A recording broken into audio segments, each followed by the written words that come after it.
Hey guys, what's up? It's munclesonkey and welcome to my top 10 item unlocks that can really help you. Items that I think you should get and everyone should aim for eventually to have all of these items unlocked because they're going to help you in a variety of ways during your time playing Runescape. So I didn't focus on items that are unlocked at a certain skill level. I tried to more focus on items that are unlocked in quests and mini games and stuff like that. However, I will probably have a top 10 focusing on what skill levels you should get in the future.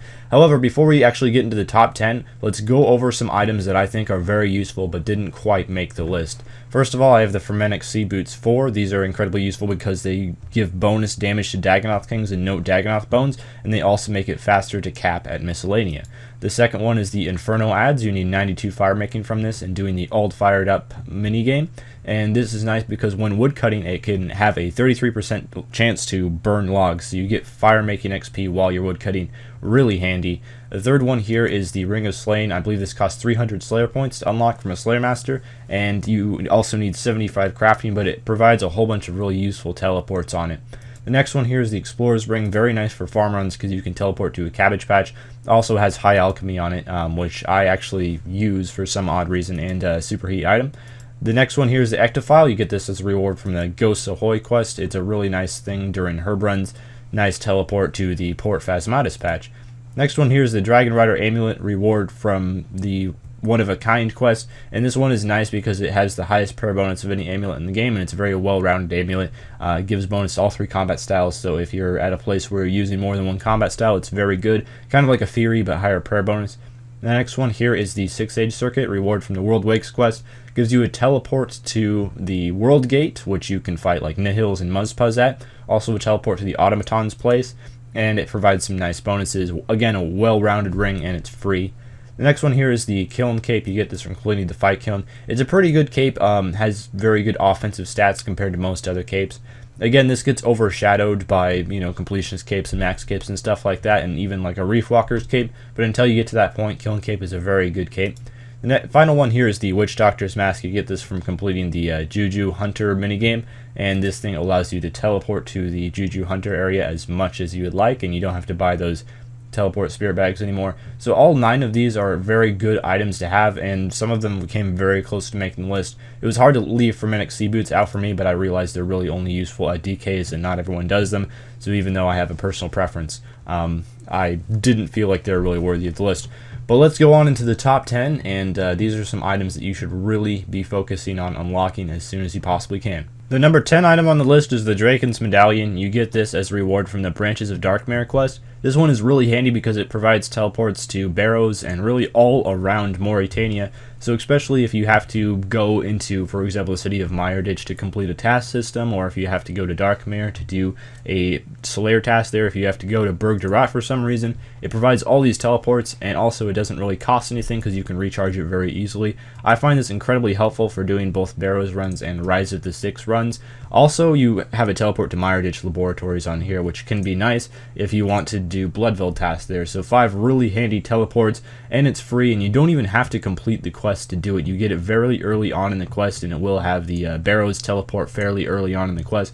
So you don't even have to finish this master quest to actually gain access to the medallion, and some really handy teleports on here that I personally use all the time. So if you're into PVM and you like to do Barrows Rise of the Six, or if you like to do even regular Barrows, this thing is definitely a must-have. Number 10 is the Darklight Sword. You unlock this from the quest The Shadow of the Storm, and the reason why this is so good is you can use this against any type of demon, and it's extremely powerful, even out DPSing a main hand Drygor because of its damage bonus versus demons. You also need this to kill tormented demons, which of course you can't access until after the quest while Guthix sleeps. However, once you eventually get there, you will need the Darklight, but you'll have the Darklight already because in doing that quest you'll already have done the Shadow of the Storm.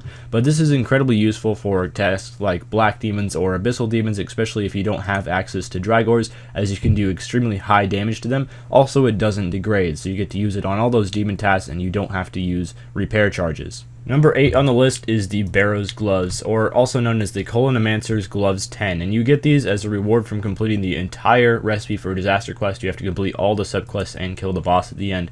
The main reason why I like these gloves so much is they provide a damage bonus. Their armor and damage bonus isn't stellar, but they're also a hybrid type glove, so you can use them with all combat styles. So if you're using magic, Barrows Gloves works just fine. You can switch into range. You still get that range bonus, and you don't have any accuracy down from using them. Same thing with melee. You can use all styles of combat. They're going to provide the same accuracy bonus and the same damage bonus, and they're not going to reduce your stats at all. So this just means that you don't have to buy any other kinds of gloves. You can wear Barrows Gloves for everything, which I personally do. Big saver on bank space, which I appreciate a lot. And also, if you're at a place where you have to use multiple combat styles, such as Dagonoth Kings, you don't have to bring a glove switch. Just wear those one pair of gloves and you're good to go. So I absolutely love Barrows Gloves. I think they're very worthy of the 8th spot on this list. Number 7 on this list is the Juju farming potions. You can get these from the Herbler habitat using a Yugen seed and a marble vine. These are an absolute must-have if you are going to be doing any sort of herb running for money, as they have a 33% chance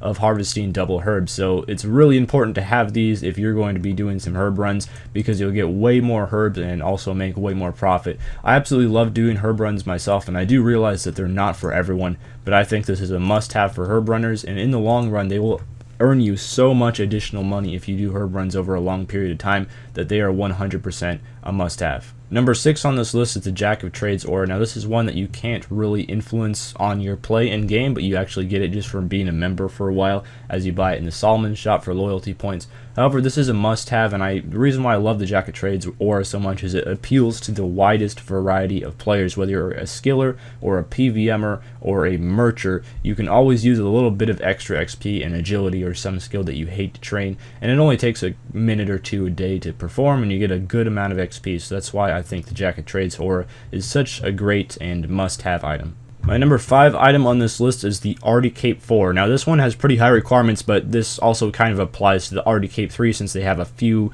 of the same bonuses. Arty Cape 4 is just a little bit better in terms of stats and also in terms of its teleports.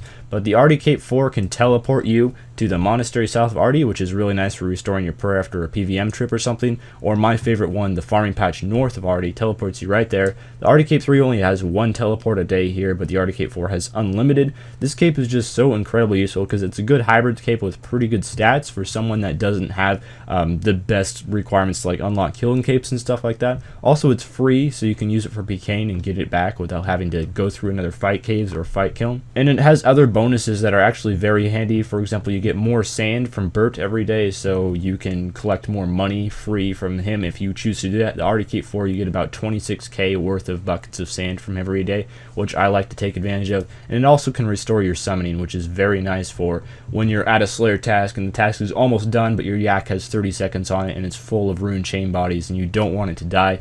Trust me, I've been in that boat many times, and the Arty Cape 4's summoning restore has saved me. Number 4 on this list is actually not a single item, but a group of items. However, they all fall under the exact same category, and this is XP bonus suits. So, for example, here I have the Constructor's outfit, which you get from the Temple Trekking. I have Lumberjack, which ironically you also get from Temple Trekking. I have Gold Mining Suit, which you get from the Lava Flow Mine, and Black Ibis, which you get from Pyramid Plunder. There's also several other bonus XP suits, for example, the Sous Chef that you get off the Treasure Hunter, or the Master Runecrafting Robes that you get from completing the Runecrafting Guild.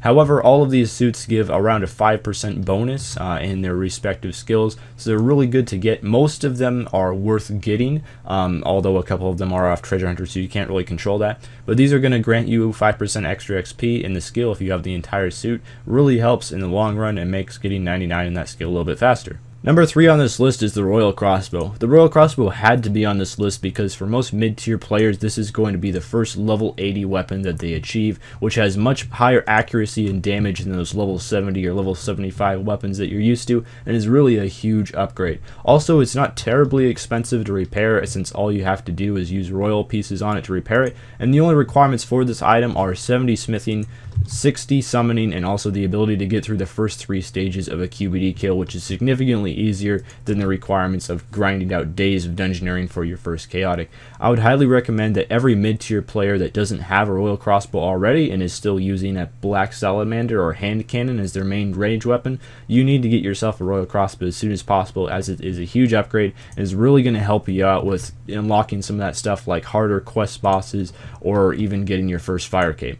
Number 3 on this list was really an easy choice for me, and this might be because I'm a little bit biased, but I believe the Slayer Helm is the second best item that you can get as an unlock. Of course, this one isn't from a quest or anything. You actually only need 400 Slayer points to buy the ability to craft Slayer Helms and 60 crafting to make it. However, over time, you can upgrade the Slayer Helm using additional Slayer points to increase its stats and also add a little bit more damage and accuracy while on Slayer task for it. This is by far the first must-have for any Slayer when they're looking to spend their first Slayer points. The Slayer Helm is what everyone goes after first. It makes your Slayer tasks a lot faster. Also, with all the new Slayer tasks that Curdle is assigning, such as Glaciers and TDs, you can go to creatures like that and make some really good money while having a pretty good damage and accuracy bonus while on task. So I feel the Slayer Helm is by far a must-have, and also it's fairly low requirements to get, only requiring 400 Slayer points, which is why it's so high on my list. And I use this helm all the time, even while not on task, because it's a hybrid helm that has pretty good stats